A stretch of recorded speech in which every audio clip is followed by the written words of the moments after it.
era cómo preparar un sermón. Tenía el pastor Marcelo, que está el profesor del instituto, pero tuve un problema ahí de un problema con su computador que pasó a mejor vida. Sí. Entonces, vamos a hacer el tema que viene ahora, que es desafíos culturales en la predicación. Cómo enfrentar los desafíos culturales que nos presenta la sociedad en la predicación, ¿ya? Ese es el tema que se lo día.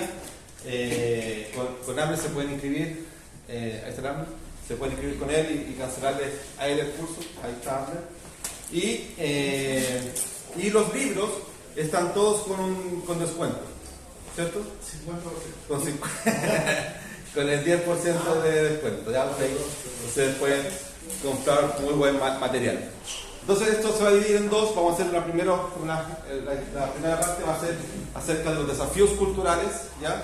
Y luego la segunda parte, que después vamos a tener un café, vamos a hablar acerca de la respuesta bíblica a esos desafíos culturales, ¿ya? Cómo enfrentar estos desafíos que van a estar presentes, ¿ya? Bien, hermanos, ¿cuáles son los desafíos culturales que tenemos hoy día al enfrentarnos a la predicación? Nosotros tenemos que, la mayoría de ustedes predica en su iglesia, es pastor o del grupo de ancianos y se prepara para la predicación. ¿Cómo nos enfrentamos a esa predicación o cómo nos vamos a vivir en esa predicación? El apóstol Pablo, en Hechos, nosotros vemos esto, que dice que entonces Pablo, puesto el pie en medio del Areópago, dijo: varones atenienses, en todo observo que sois muy religiosos, porque pasando y mirando vuestros santuarios, hay también un altar en el cual estaba la inscripción al Dios no conocido, al que vosotros adoráis, pues sí conocéis a quien yo os anuncio, el Dios que hizo el mundo y todas las cosas que en él hay, siendo Señor de los cielos, de la tierra, no habita entre los hechos por obra humana. Entonces, ¿qué es importante aquí el texto del apóstol Pablo? ¿Qué es el Areópago, no? Para primero que entender. El Areópago es un lugar donde se iba a discutir de cualquier cosa, ¿no? Se podía parar a una persona y decir: ok, yo quiero hablar hoy día acerca de la vida de los perros, y dar todo un discurso filosófico acerca de los perros, y el que venía después podía decir que yo quería hablar acerca del sol, y que el sol, el Areópago era esa instancia para discusiones acerca de cualquier tema. Y tenía un panteón gigante de dioses, ¿no? Tenían todos los dioses aquí, todas las imágenes. Y llegó un momento en que dijeron: mira, por si falta uno, hagamos esta imagen. Si no conocemos un Dios, este es el Dios no conocido. El apóstol Pablo se para frente a eso y toma esta idea, toma ese Dios no conocido, y desde ese concepto el apóstol Pablo va a comenzar a predicar. Lo interesante de esto entonces es que Pablo toma algo cultural, toma algo del entorno y lo aplica en su predicación. Pablo hace bastante eso. Ustedes van a encontrar en sus discursos del apóstol Pablo, por ejemplo, citas de filósofos ateos. No todo lo que el apóstol Pablo citó eran de un pastor, de un predicador, no es que, no sé, usted se puede parar a predicar hoy día y dice: no, mire, George Whitefield dijo tal cosa, o Charles Spurgeon dijo tal cosa. Él cita a filósofos paganos en el texto. Esto para nosotros decimos: ¿cómo en la Biblia sale eso? Sí, la Biblia sale muchas cosas que nosotros podemos mirar. Y el apóstol Pablo toma esto. ¿Qué es lo que está haciendo Pablo? Tomando la cultura de lo que se está viviendo, desde donde está desenvolviéndose, y desde ahí él comienza a predicar, o él da un sermón desde o teniendo claro la cultura en la cual se está desarrollando. El gran problema de los predicadores hoy día es que cuando vamos a predicar no nos tomamos en cuenta la cultura en la que estamos. Entonces estamos predicando, por ejemplo, usted en su iglesia, no, ningún pastor, no, aquí yo sé que están los dos pastores, y el día que quiere ser pastor, pero gracias a Dios no lo ha permitido. Están ahí, se para frente a la gente, y ¿qué dice? Ninguno de ustedes va a decir: hermanos, ustedes están acá, pero la mayoría de ustedes no son creyentes. Ninguno va a decir eso. Pero la Biblia, ¿qué dice? Que dentro de las comunidades, ¿qué dice qué? Trigo y cizaña. No todos los miembros de una iglesia son cristianos. Pero nadie diría eso, ¿no? Ninguno se para el domingo y dice: hermanos, yo sé que ustedes no son cristianos, yo sí. No. Entonces, partimos de una idea: son todos cristianos y todos van a creer lo mismo y todos van a pensar lo mismo que yo pienso, y eso no es verdad.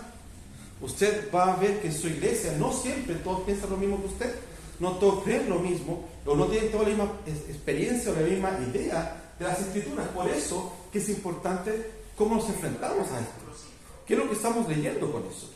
Veamos algunas ideas que están... perdón, voy a decir ustedes. John Stott es un pastor. Quizás como si usted ve un video de John Stott como predicador, se va a dormir a los 5 minutos.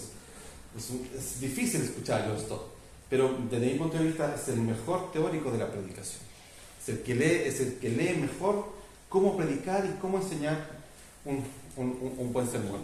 De hecho, no sé si está, pero en alguna parte de estar, ese libro se llama La predicación, el puente entre dos mundos, de John Stott. Es un pastor anglicano. Es el, no sé si el creador, pero es el ideólogo de GBU. GBU, el grupo bíblico universitario. John Stott es la mente detrás de GBU. Él es la clave de GBU. John Stott dice que hay una predicación entre dos mundos. Hay un mundo, por así decirlo, un mundo santo, sacro, que es el mundo espiritual, y un mundo caído. Y la predicación debe ser la conexión que existe entre ese mundo caído y el mundo espiritual. O sea, cuando usted está predicando, usted está hablando a alguien acerca de Cristo, alguien que es pecador. Entonces tiene que haber una conexión dentro de esos dos puntos. ¿Cómo hago esas conexiones? ¿Cómo yo me enfrento a predicarle a alguien que estamos en otra sintonía? ¿Cierto? Primero, entonces tenemos que entender en qué contexto nos estamos moviendo, a quién estamos hablando, en qué momento estamos hablando, cuáles son los contextos y los desafíos que la cultura nos presenta para esto. Entonces, vamos a ver algunas cosas. Primero, solo podemos vivir como cristianos en el presente siglo malo si tenemos la mente de Cristo. Esto es, si tenemos una mente genuinamente celestial, viendo nuestra tierra y este siglo desde la perspectiva del cielo. No podemos olvidar una cosa: nosotros no somos de esta tierra, por así decirlo. No es que somos marcianos, no es que nadie bajó de otro planeta, pero nuestra comunidad está en el cielo. Así que tu esperanza comunitaria y de predicación es celestial. Eso, por ejemplo, para los pastores. Si los pastores están pensando en iglesias grandes y numerosas como la bendición de Dios, eso no es verdad. Nadie puede decir eso. No estoy diciendo que una iglesia grande no pueda ser parte del pueblo de Dios. En Estados Unidos no es tan difícil hacer una iglesia grande. Pero River Church, la iglesia de Dante Gebel, son 25,000 personas. La iglesia más grande de Estados Unidos es Lakewood, la iglesia de Joel Osteen. Es la iglesia más grande que hay en Estados Unidos. Y Joel Osteen está lejos de ser un hombre de Dios. Muy lejos. Entonces, el número no te debe decir ninguna cosa, pero tampoco es que somos pocos, somos una manada pequeña. Tampoco significa que tampoco sean cristianos.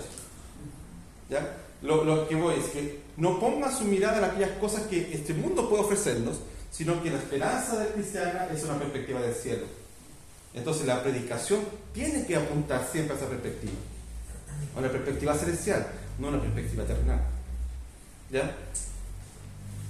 Desde eso, ¿cuáles son los desafíos que la iglesia enfrenta hoy día 2022?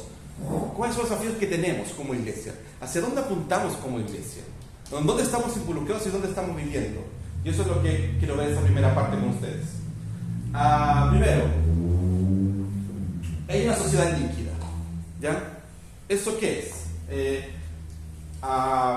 Bauman, un filósofo, Zygmunt Bauman, dice que nosotros ya no estamos en un momento postmoderno, sino que estamos viendo la sociedad líquida.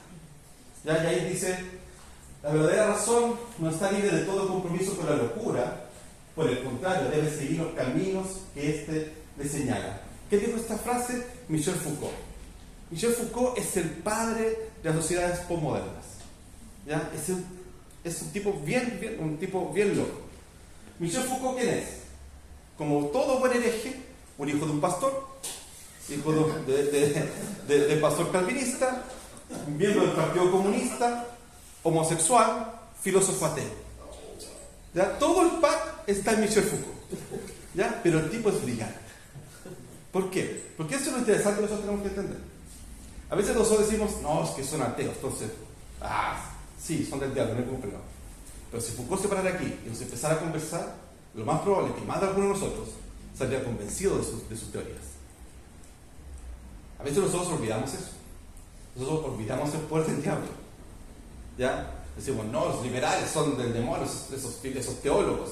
Sí, párate frente a Tillich y discuten a Tillich acerca de la encarnación.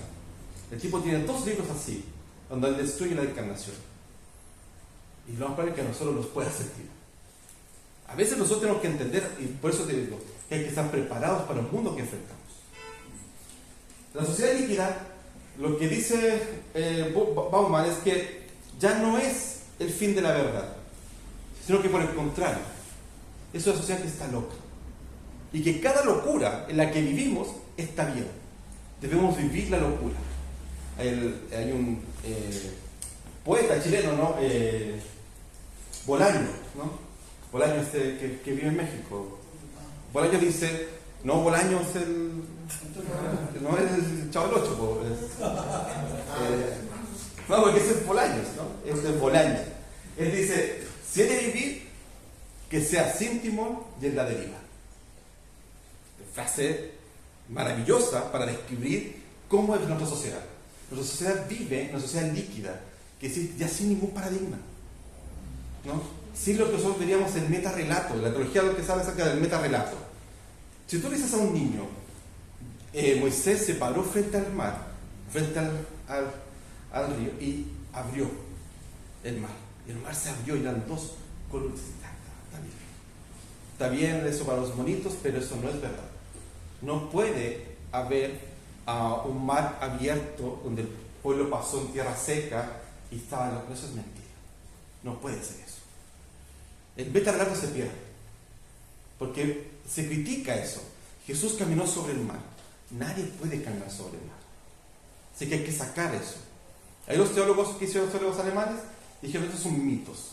Y los mitos deben quedarse como mitos, pero no como verdad. Porque nadie puede caminar sobre el mar. Por ejemplo, los 5.000 que comieron panes y peces, ¿cierto? Entonces, ¿cuál es una explicación liberal para eso? Ellos dicen, lo que pasó es que Jesús dijo, ¿cuántos panes hay? No, hay tantos panes y hay tantos peces. Bueno, entonces ustedes deben de comer.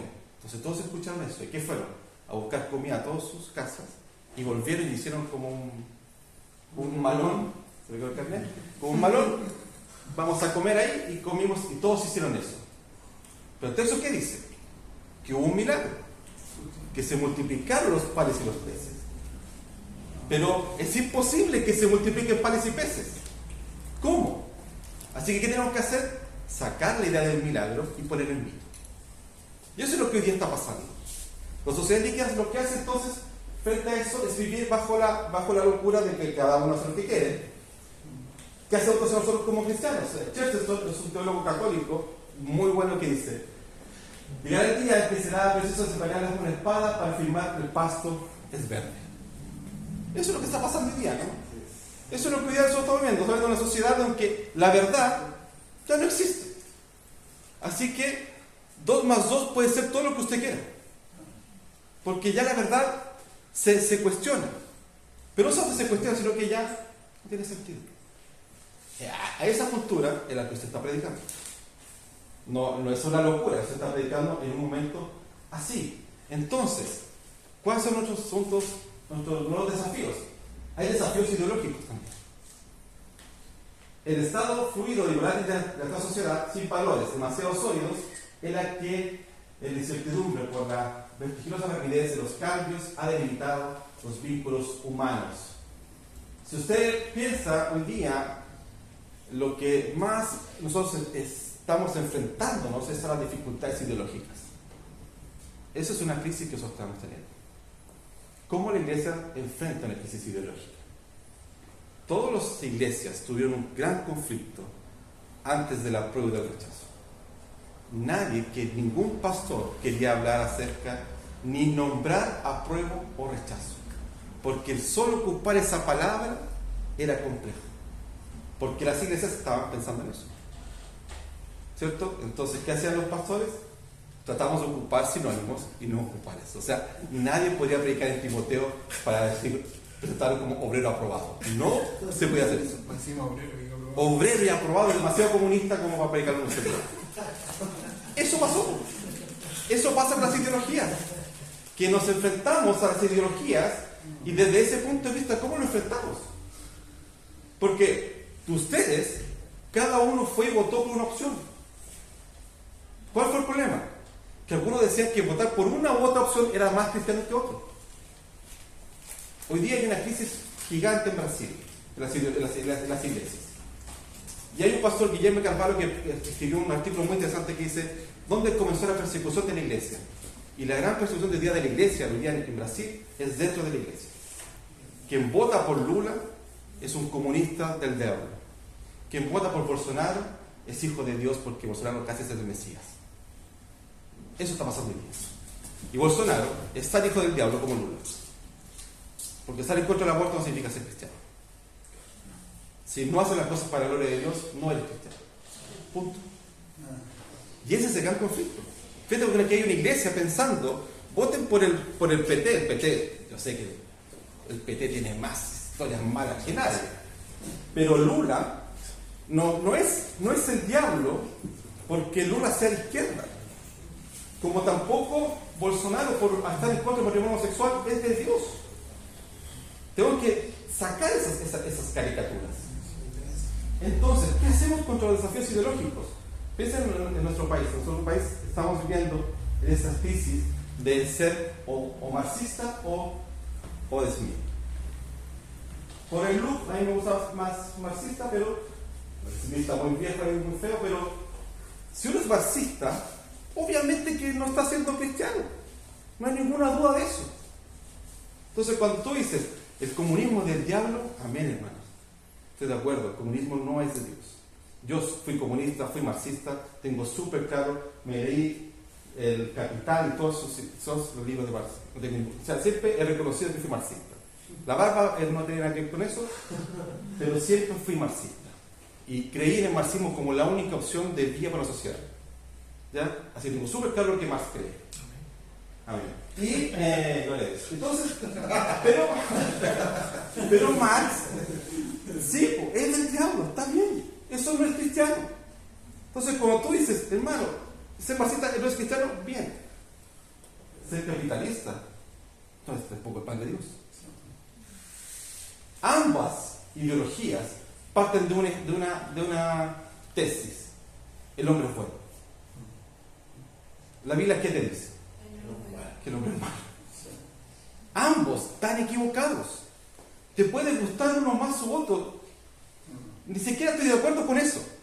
Creo que nosotros tenemos que sacar nuestras ideas desde ahí, desde las filosofías políticas. El marxismo, el capitalismo no son las opciones de Dios para nada. Pero nos presentaron esa idea. Entonces, ¿qué hacíamos? Y también pasó en Chile. Los que votaban por el apruebo eran patriotas, hombres de Dios, que amaban a la familia. No, esos eran los de rechazo. Yo me confundí, ya. Ustedes pueden ver que voté nulo, así que no sé por qué votaron. Los del apruebo eran creyentes, ¿cierto? No, eran los comunistas. Ahí está, gracias. Eran todos de rechazo. Los del apruebo eran los comunistas, ¿cierto? Que están y se comerán la guagua. Los del rechazo eran los de Dios. Eso pasó. Eso pasó en la iglesia. Eso pasó en la iglesia. Nosotros podemos, de hecho, las propagandas ponían a pastores y a cristianos y salían banderas cristianas, en la bandera típica, bandera evangélica, en las del rechazo o en las del apruebo, cristianos por el apruebo, cristianos por rechazo. Yo estaba en dos grupos. A mí me agregaron por Instagram, me seguían cristianos por el apruebo y cristianos por rechazo. ¿Qué está esta gente? Y lo divertido era que ponían versículos. Lo más gracioso de eso es que ponían parte de los versículos, no ponían todos los versículos, no ponían todo el texto, ponían una parte del texto, que era lo que les convenía. Eso hizo que nosotros incluso satanizáramos la política. Y la política no es del diablo. O usted, cuando lea a Daniel, ¿a qué está leyendo? Un profeta que trabaja en la política. Cuando usted lee Isaías, ¿a qué está leyendo? Un profeta que trabaja en la política. Cuidado con satanizar cosas que no son satánicas. Que el hombre la haya corrompido es otra cosa. Pero no podemos satanizar todo por nuestras propias ideas.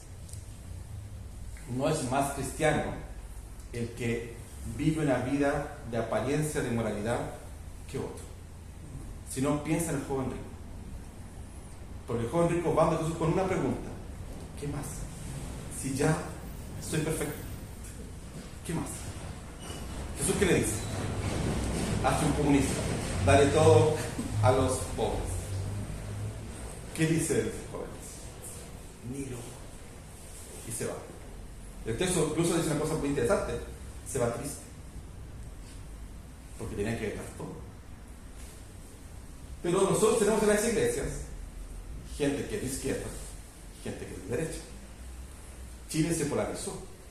Ya incluso ya no podríamos ver sectores de centro, como nosotros viéramos, por ejemplo, en los 70, que se hablaba de las tres partes de Chile, ¿no? La izquierda con Allende, el centro con Tomic o con Frei, y la derecha con Alessandri. Eso ya no se ve hoy día. Hoy día estamos hablando de dos sectores. Y en tu iglesia hay hermanos, y escucha esto, hay hermanos que son más de izquierda y hay hermanos que son de derecha. Hermanos tuyos. ¿Qué hacemos frente a eso? ¿Qué hacemos frente a esa nueva realidad? Que se ponga peor. ¿Qué hacemos con los homosexuales? ¿Qué hacemos con esas ideologías? ¿Qué hacemos con la ideología de género? ¿Qué hacemos? ¿Cuál es la visión de la iglesia frente a esto? Hay cantidad de versículos que condenan la homosexualidad, ¿cierto? Todos estamos de acuerdo con eso. La Biblia condena la homosexualidad como pecado y claramente lo hace como un pecado. El echarse con varones y todo lo que el tema habla acerca de la homosexualidad, ¿cierto? Pero vivimos en un contexto donde la homosexualidad está instalada. ¿Qué hacemos con eso? Cuando yo voy a predicar y me paro frente al púlpito y digo: hermanos, todos los que son homosexuales están condenados por Dios, se van al infierno, Dios va a condenar a cada uno de ellos. El apóstol Pablo en Corintios, cuando pone la lista de los pecados, al lado de la homosexualidad, pone un pecado: el chisme. ¿Qué hacemos ahí? Condenemos a los homosexuales. A chismosos, vaya a ser chismoso. No es tan terrible. Eso es lo que hemos hecho como cristianos. Cuando vamos a predicar, condenamos al homosexual, condenamos esa ideología de género, nos ponemos pañuelos, no sé qué color son el pañuelo los que son pro eso, un pañuelo que no, hay que defender la familia, y el chisme. Yo no veo ningún bus marchando contra el chisme, y debiera haber, porque no somos católicos. ¿Qué es lo que creemos? Que todos los pecados son iguales. ¿Qué hacemos entonces? ¿Qué hacemos? ¿Cómo enfrentamos esto? Si tú te das cuenta, la predicación se nos empieza a complicar cada día más. Porque nos enfrentamos a qué? A esto. Porque tampoco sabes si en tu iglesia estás predicando en contra de la homosexualidad y tienes algún hermano o alguna hermana luchando contra eso. Hay un conocido pastor, Joshua Harris, pastor anglicano, australiano, escribió un libro muy lindo, Cava más hondo, y otro libro acerca del matrimonio. Y él confiesa que es homosexual, que él tiene gusto por los hombres, pero que él lucha contra ese pecado. Y la iglesia lo amaba, lo respetaba, él predicaba, sabían que tenía ese problema y que estaban orando por él. Todo. Hace un día Joshua Harris dice: ¿sabes qué? Ya no puedo más, soy homosexual, yo me alejo de la vida de la iglesia y vivo mi homosexual. Pero por mucho tiempo él pastoreó una iglesia, que la iglesia conocía ese problema. Tú no sabes si tú estás predicándole a hermanos que están luchando con la homosexualidad. Entonces, tenemos ese conflicto, tenemos más. ¿Qué pasa con nuestros pueblos, por ejemplo, en Chile, con nuestros pueblos originarios? Hoy día está instalado un conflicto con el pueblo originario. ¿Qué haces con eso? ¿Qué haces cuando el mundo está discutiendo acerca de los pueblos originarios? Si somos plurinacionales, si somos multiculturales, ¿qué hacemos con eso? Piensa que te empiezas a dar cuenta que cuando estás predicando el Evangelio, no estás predicando a un robot que te va a decir sí, amén, sino que alguien que viene o tiene un familiar homosexual, o él es de una etnia y que tiene un tema con eso. Estás hablando a gente. Eso es lo que Jesús comprendió cuando comenzó a predicar. que había gente, que eran personas, que no eran robots los que estaban predicándoles, pero que debían predicar el Evangelio. Entonces, en el movimiento Black Lives Matter, que es el movimiento de racistas negros, ¿no?, en contra del racismo, nosotros en Chile no tenemos tanto ese conflicto racial, pero en Estados Unidos eso fue muy duro. Pastores cerraron sus iglesias a los negros. Aquí ustedes no pueden entrar. Iglesias que se abrieron al mundo afroamericano, la gente se fue a esas iglesias porque no se querían sentar al lado de un negro. Ese es el mundo en que vivimos. Eso no pasó en el siglo XVI, no pasó no. Eso fue ahora. Este año tuvo un profesor, Michael Gohin, que nos hablaba acerca de lo duro que fue ese movimiento en Estados Unidos. Él es canadiense, pero hace clases en Estados Unidos. Dice que en Estados Unidos fue muy duro lo que pasó. Iglesias, de verdad, iglesias se dividieron por el caso de los negros y los blancos. Hay iglesias en que no puedes entrar si eres negro. Si eres latino, no puedes entrar a esas iglesias. Porque es iglesia para blancos. Y el predicador lo hace saber desde el púlpito. Como también hay iglesias para negros, donde tampoco puedes decir si eres blanco, porque también te van a juiciar. ¿Qué hacemos entonces cuando las ideologías están instaladas en este mundo caído? Y tus hermanos, tu iglesia en la que tú te congregas, tus comunidades, ven esto, consumen esto. Hay otro desafío, el desafío del lenguaje. Todos vimos esa tontera de todos, ¿no? Todos y todas y todas esas cosas. Pero se instaló un lenguaje. Y yo tengo sobrinas de 20 y tantos años, entonces en el grupo, todos tenemos un grupo familiar, ¿no?, de WhatsApp, que obviamente se dividió por el apruebo y rechazo, y varios se salieron de los grupos y esas cosas. Entonces, como a las 6:30 se empiezan como a salir los grupos sabiendo los resultados. Y mis sobrinas hablan con lectores, entonces yo no les hablo. Cuando hables bien conversamos, si no, no conversamos. Pero el desafío del lenguaje. ¿Qué hacemos con ese lenguaje? ¿Qué hacen ustedes como predicadores, o los que tienen que predicar, cuando van a hablar acerca del 18 de octubre? No tienen que predicar acerca de eso. Pero eso fue motivado por algunas cosas. Justas, injustas. Es más, yo empiezo a hablar acerca de ese tema hoy día y ya nos empezamos a complicar. Porque algunos están en contra del 18 de octubre. Otros están a favor del 18 de octubre. Otros están diciendo, estoy en contra de la forma, pero estoy a favor de la lucha. ¿Qué pasa con eso? ¿Qué hacemos cuando tenemos que predicar y, por ejemplo, hablar acerca de las injusticias? ¿Qué hacemos? Decimos, no, Dios no dice nada acerca de eso. Cuidado, porque Dios sí habla acerca de las injusticias. La Biblia sí habla de las injusticias sociales. Sí está hablando acerca de eso.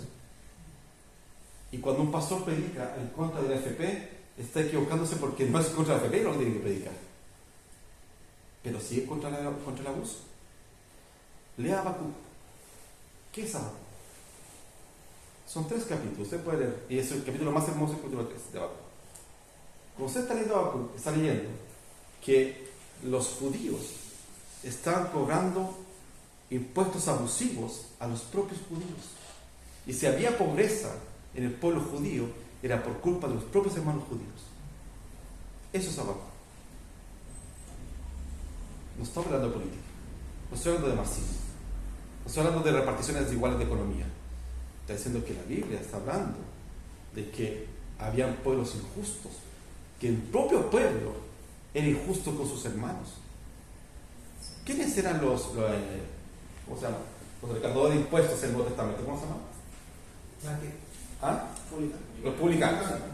¿Por qué los odiaban? Porque traían. Estaban robando a manos llenas.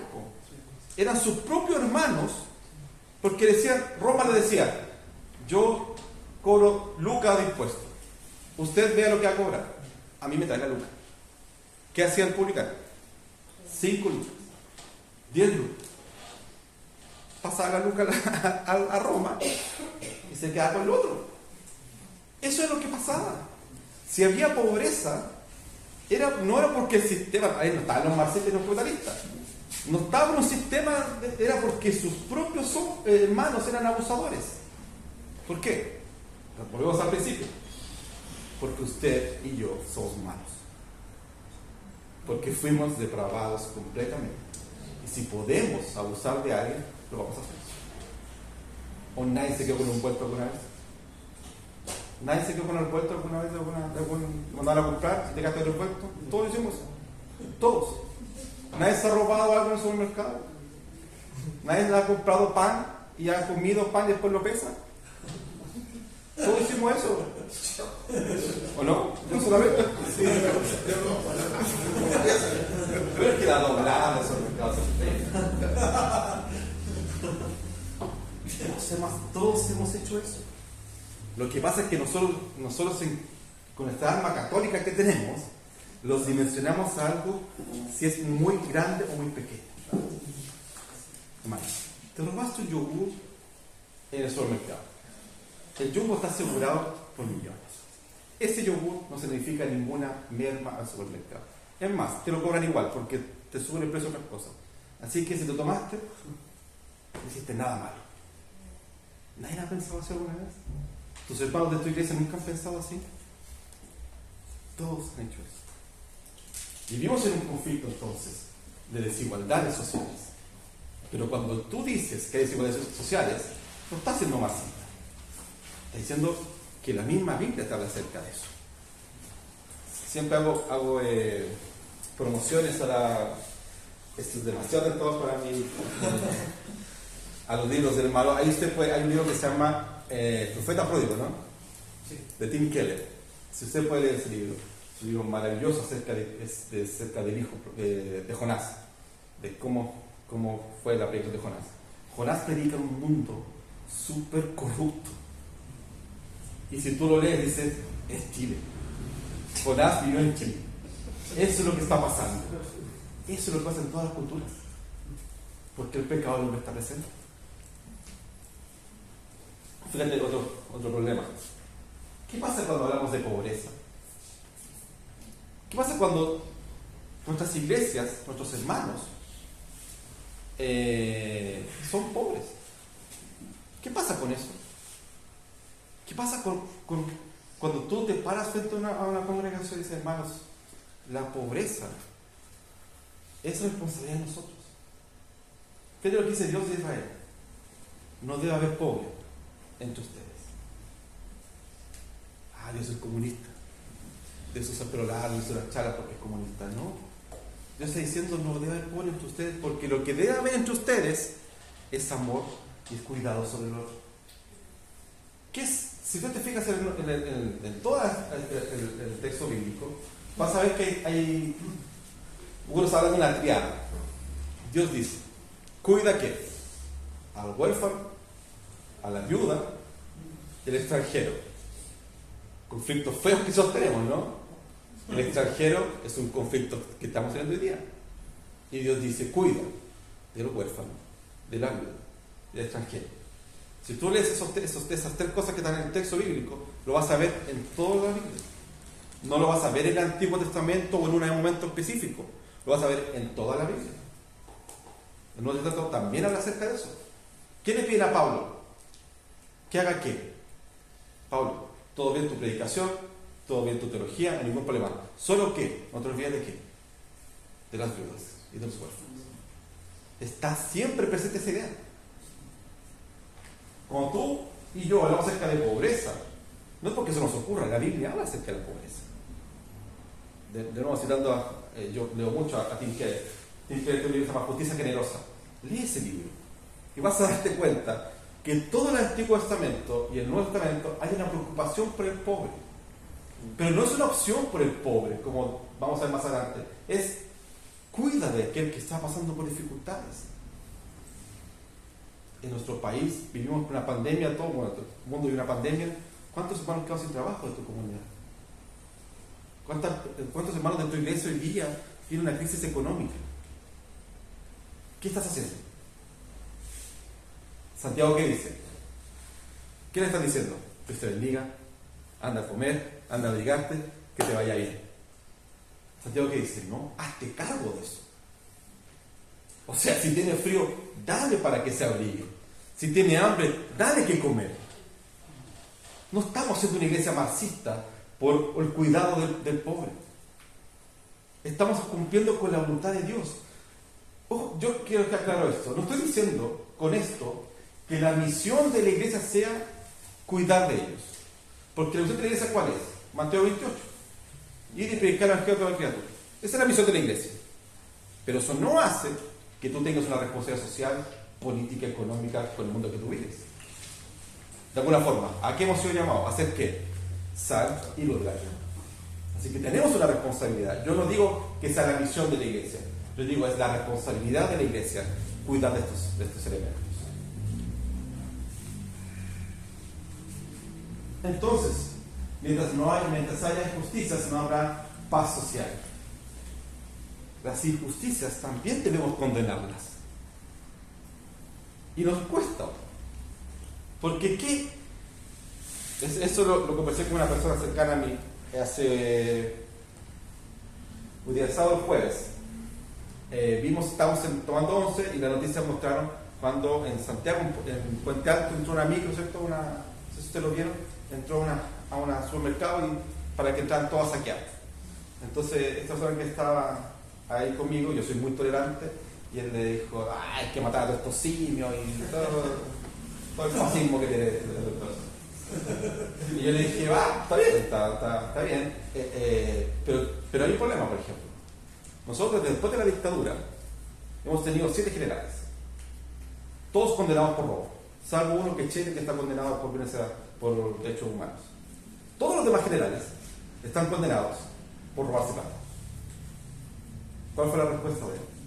Sí, pero todos nos van a robar en un momento. O sea, ¿qué es lo que te importa?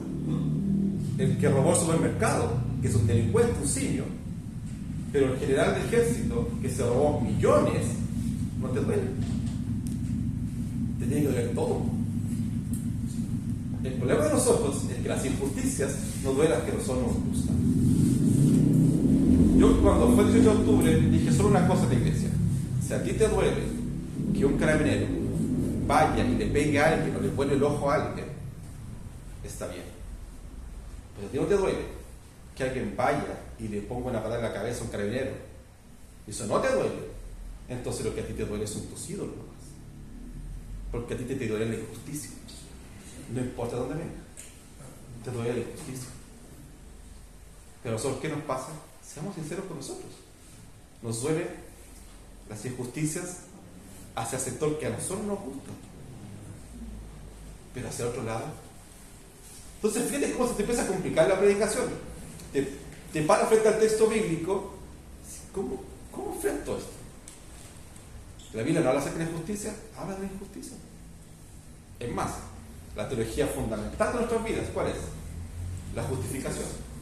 Es un concepto de justicia, ¿o no? Hemos sido salvos, ¿por qué? Por la paga de la cruz, ¿cierto? Siendo nosotros, ¿qué? Muertos en delitos y pecados. Todos ustedes, delincuentes, todos ustedes, ateos, todos ustedes, idólatras que negaban a Dios, fueron salvados por un acto de justicia. Pero en Cristo, no en ustedes. Eso fue lo que pasó, ¿no? Fíjense cómo cuando hablamos acerca de predicación no hablamos de pararse alguien adelante y decir un texto y tirarlo a lo que salga. No es eso. Estamos en contextos que debemos enfrentar y que debemos hablar desde una autoridad bíblica. Ahora, creo también que esto es muy personal. Yo soy, por ser calvinista, soy así. Hay un desafío confesional. ¿Qué quiero decir con esto? Hay una idea en el mundo evangélico de que debemos ser anticonfesionales, porque pensamos que confesionalismo significa catolicismo. No. Isaac está aquí, Isaac se converso. Falta conocer la historia de la iglesia a las iglesias evangélicas. Solo un detalle. Cuando alguien viene a la iglesia acá y me ve a mí, aparte de ver a alguien que está adicto a la Coca-Cola, es alguien que usa un cuello, bueno, se me nota, pero yo uso cuello clerical, no se nota, entonces, pero yo ocupo cuello clerical. ¿Sabes? Como los católicos. Los católicos no inventaron el cuello clerical. Los que inventaron el cuello clerical fueron pastores presbiterianos de Escocia, que frente a la pomposidad católica pusieron el cuello para enseñar que la esclavitud es un billete y somos esclavos de Jesucristo. Por eso es negra y esa cosa es blanca. Eso no es de católicos. Que los curas en el Concilio Vaticano II dijeron esto está bueno, hagámoslo, y hicieron famoso, es otra cosa. Pero si un pastor ocupa el cuello clerical, no es de católico. Él tiene una herencia reformada y que la está ocupando. Ningún versículo bíblico dice eso. Sí, hermano, ningún versículo dice eso. Es una tradición de las iglesias nuevas, que frente a lo otro hacia eso. Y que, por ejemplo, en otro caso, yo también ocupo, pero muy poco porque mi esposa no me deja ocuparlo, es que es como un babero, de verdad es como un babero que se lo pone aquí. ¿Ya? ¿Qué es lo que hace ese babero? No un babero, pero no sé cómo se llama. ¿Ya? Pero cuando tú vas a una iglesia en Europa, tú vas y tú si ves que ese babero ya está abierto, como Juan Wesley, que está abierto, tú vas y dices, esa iglesia es liberal, porque tiene una separación entre el Antiguo Testamento y el Nuevo Testamento. Solo con tú mirarlo tú sabes eso. Cuando tú ves que está cerrado, por el caso mío que lo ocupo cerrado, ese pastor es calvinista, porque entiende la teología del pacto como una sola historia. El que la tiene abierta hasta la mitad, no es nada. Se pone cristiano. No es nada. Yo diría que sí, pero claro. Lo siento, más. Seré un deseo, lo cierto, pero me encanta. Pero eso es la tradición. Tú vas a esa iglesia, yo ocupo toga. Imagínate para alguien que viene del mundo neopentecostal, carismático, ve un tipo parado frente a él, con una toga negra hasta los tobillos, gigante toga, con ese cuello aquí, con el cuello clerical. Yo si tuviera estola me pongo la estola, porque también la estola me gusta mucho. Porque también tiene un símbolo que es que Cristo lleva a la iglesia en sus hombros. ¿Qué está hablando? Este tipo es un católico. No, nuestras tradiciones tienen esos elementos y podemos ocuparlos. Necesitamos una confesionalidad. Todas las iglesias tienen una confesión. Todas. El tema es, ¿cuáles son sus confesiones? Hay un libro que se llama Imperativo Confesional de Carl Truman y dice que empieza la historia que es un pastor, nosotros somos confesionales. Entonces somos de forma de gobierno, de asamblea, somos dispensacionalistas en la teología, somos arminianos en la salvación. O sea, tenía una mezcla de teologías en su propia. Todos tenemos una confesionalidad, todos. No hay iglesia que tenga una confesionalidad. ¿Escrita o no escrita? Escrita o no escrita. En el caso de ser reformados, ¿qué decimos? Nosotros adherimos a Westminster, como la confesionalidad nuestra. Que no significa que Westminster sea la palabra de Dios. Yo no predico de Westminster, pero es mi confesionalidad. ¿Y creo que se equivoca? Sí. Tiene errores Westminster. Tiene uno, que dice que yo también no entiendo ese error. ¿Qué dice Westminster? Que el Papa es el anticristo. Yo creo que el Papa es el anticristo, pero como uno de los tipos de anticristo, no como el anticristo. Pero Westminster, claro, está en el momento más álgido de la pelea con el Papa, entonces obviamente que ve al Papa como el anticristo. No tengo problema con eso. Yo creo que el Papa sí es un anticristo, pero no creo que el Papa sea el anticristo. Por las definiciones bíblicas, yo creo que el Papa no puede ser el anticristo. Yo siempre he pensado el anticristo más como una especie de Don Francisco, un tipo que va a unir. No, la Biblia, ¿qué dice el anticristo? Que va a unir. No es un tipo que va a dividir. Imagínense si el Papa dijera, oye, juntemos todo. Yo no voy a ir a hablar con el Papa. Es argentino, el Papa, no tengo ningún interés de hablar con el Papa. No tengo interés de hablar con el Papa. Vestido de blanco. Bueno, yo he visto blanco, pero no sé el Papa. Hay desafío confesional. ¿Por qué? Pero ¿por qué es tan importante el desafío confesional? ¿Qué enfrentamos hoy día como iglesia? La teología de la prosperidad. Está metida en la iglesia. Está metida la doctrina de la prosperidad en las iglesias. Recién conversaba con el pastor Marcelo. ¿Qué hacemos cuando hablamos acerca del diezmo? Cuesta hablar del diezmo. ¿Pero por qué cuesta hablar del diezmo? Bueno, porque si tú hablas del diezmo, ¿qué van a decir los hermanos? Eso es prosperidad. El pastor necesita camioneta más. El pastor necesita cambiar el auto. No. Amén. Eso tiene que manejar. ¿Para qué quiero el auto? Comprarse un compu. Para comprarme nuestro computador. Sí, claro. Necesito cambiar eso. Pero la prosperidad está. Hace algún tiempo, yo estaba en la oficina del pastor, no sé si alguno escuchó alguna vez del pastor Juan Berli. Juan Berli es un pastor conocido en el mundo evangélico, falleció hace algunos años, como historiador, ¿no? Y estaba en la oficina de él, estábamos conversando con más alumnos, estábamos conversando con él, y entra una persona rápido a la oficina y dice: el pastor está, el pastor no sé cuánto, necesita hablar urgente con usted. Dice: ¿ya qué pasa? Él entró y era el tesorero de JB, que había sido despedido recién. Venía con todo el ánimo malo, entonces le dijimos: aquí hay que comérselo. ¿Cuánto gana un pastor de JB? Entonces nos dijo: bueno, ¿cuánto cree usted que gana? Mínimo 20 palos mensuales. Fíjense, pero están locos. Más, no, más de 20. Y hay uno que dijo: no, 80, así que va arriesgado, dijo 80. No gana 80. Un pastor de JH puede llegar a ganar 300 palos mensuales. Eso es lo que puede ganar. Y según él, no es el que más gana. Dice: ¿qué así con 300 palos? Paremos esto, estamos perdiendo tiempo. Eso puede bajar, no subirlo ya. No, pero mi cuerpo puede hacer en la playa.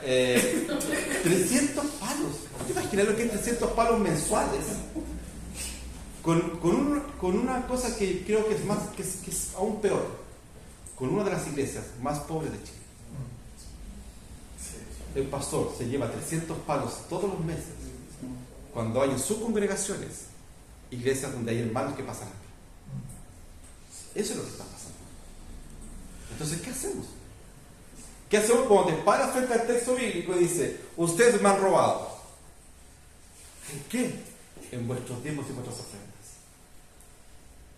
Eso es lo que dice el texto, ¿no? Ustedes me han robado en vuestros diezmos y vuestras ofrendas.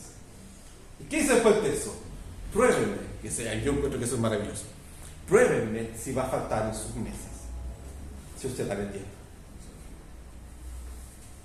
Entonces decimos: no hablemos del diezmo. El diezmo es bíblico. Que haya gente que se esté robando la plata, eso no significa que tú no tengas que hablar acerca de eso, porque si empezamos a tener ese problema, como hemos visto hasta ahora, con todos los problemas culturales que tenemos, la Biblia nos va a quedar como de 2 páginas, porque no vamos a poder decir nada, porque todo va a molestar. Ahí tenemos el conflicto. Otro desafío: ¿qué hacemos con las teologías liberales? Eso es lo último que pasó en una conferencia episcopal, que es la iglesia anglicana en Europa. Ellos ya están abiertos al mundo homosexual, trans, y todo, están dando pastoras y todo eso. ¿Cómo entró esa teología a esas iglesias? Con un tema. Dijeron que las mujeres pueden ser pastoras, porque culturalmente ya estaba aceptado. No dieron ningún argumento bíblico. ¿Qué hicieron los homosexuales? Ya estamos aquí. Si ellas pueden ser pastoras por argumento cultural, nosotros podemos ser pastores por el mismo argumento cultural. Las iglesias hoy día, en Europa, en Estados Unidos, se están cerrando porque se abrieron esas ideologías liberales. La iglesia anglicana en Estados Unidos está teniendo un conflicto bien interesante.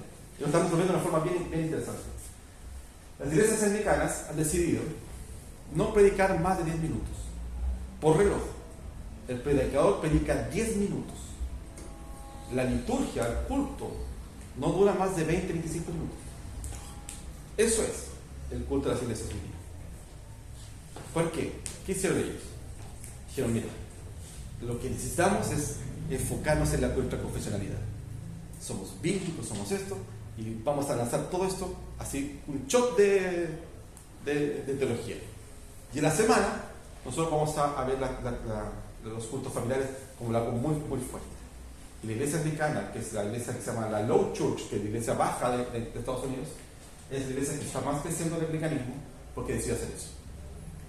Porque se ponen de 10 minutos, cantamos 2 o 3 canciones, vamos para la casa, pero la semana le damos toda la semana a la vida culta. Interesantes. Imagínate un pastor que estaba predicando 45 minutos, 1 hora, hacer todo su sermón en 10 minutos. Pero así, cronómetro. Eso este pastor ahí 10 minutos. Ya lucha con media hora. Yo lucha con media hora. Yo lucho para llegar a la media hora. Yo estaría feliz con 10 minutos. Hacemos eso así. Pero está creciendo. ¿Por qué? Porque está recuperando su confesionalidad. Porque frente a esto, tenemos que recuperar tu confesionalidad. ¿Qué es lo que creemos? ¿Qué es lo que somos? ¿Qué es lo que decimos que somos? Somos cristianos, no tenemos que tener vergüenza de eso. ¿Pero cómo? Desde esa perspectiva. En Latinoamérica tenemos esto, la iglesia que es el pueblo que es la iglesia. Es una frase conocida del mundo de la teología de la liberación. La teología de la liberación se instaló bien en la América Latina, no tanto en Chile. En Chile hay teología de la liberación, el seminario, la comunidad teológica, ¿no? Es donde estudian todos los teólogos de izquierda, estudian ahí. De hecho, tú ves a Karl Marx, la Cruz Nostalgia, son todos de izquierda en la comunidad teológica, todos. De verdad, yo estudié 1 semana ahí, porque tuve que ir a una semana teológica y estuve 1 semana con ellos. Y el loco son de izquierda, así. La Sargento Aldea. Claro. Calle Sargento Aldea. Calle Sargento Aldea, ahí, cerca del Prohípico. Ah, sí. Ahí está. Sí, ahora hay que poner un colegio y todo. Es que tienen plata, porque las iglesias de Alemania le están dando plata y en otras partes para que ellos crezcan. ¿Qué hace la iglesia? La radio Umbral. Pastor de la izquierda. Entonces, si escuchó el Umbral, era de izquierda. Entonces, yo también escuchaba el Umbral. La teología de la liberación, ¿qué dice? Que hay una opción preferencial por los pobres. ¿Qué quiere decir esto? Hay que tener mucho cuidado con eso, porque nosotros cuando decimos tenemos que cuidar del pobre, no estamos diciendo que hay una opción preferencial por los pobres. ¿Cuál es la diferencia del mundo de la liberación? Es que ellos creen que por ser pobres ya son salvos. Y eso es herejía. Solo salvos por gracia y no por ninguna otra cosa. No por ser pobres, por ser ricos. Entonces la liberación vino a quedarse en Chile de los 60, 70, se quedó en el mundo, y ahí hubo una reacción que se llamó la reacción de visión integral, que es una reacción también evangélica. Samuel Escobar, René Padilla, Pedro Arana, el caso mío, yo soy alumno del pastor Osvaldo Fernández, también miembro de esa idea de visión integral, en la que ellos plantean una visión latinoamericana del evangelio, ¿ya? Pero la liberación va a plantear que la opción preferencial por los pobres es la forma de ser salvo. Fíjate que todos esos desafíos que estamos teniendo hacen muy difícil hoy día la predicación, porque te estás enfrentando a una sociedad caída, llena de ideologías, llena de pensamientos, llena de deseos personales que comienzan a mermar la vida de la iglesia. Y eso no es que sea humanismo. El humanismo como ideología lo podemos criticar, pero recuerda que en el humanismo nació la reforma. Es en ese contexto, de una visión humanista, de una visión humanista correcta, el hombre es pecador. El humanismo clásico dice no, el hombre es todo lo bueno. El humanismo bíblico dice el hombre es pecador, el hombre está caído y necesita la regeneración que hay en Jesucristo. Pero cuando nos enfrentamos a la predicación, todos estos desafíos están presentes a la hora de la predicación. ¿Qué hacemos? Entonces, ¿qué haremos? Vamos a tomar café y luego seguimos con la segunda parte. Así que, sin café es imposible agradar a Dios, así que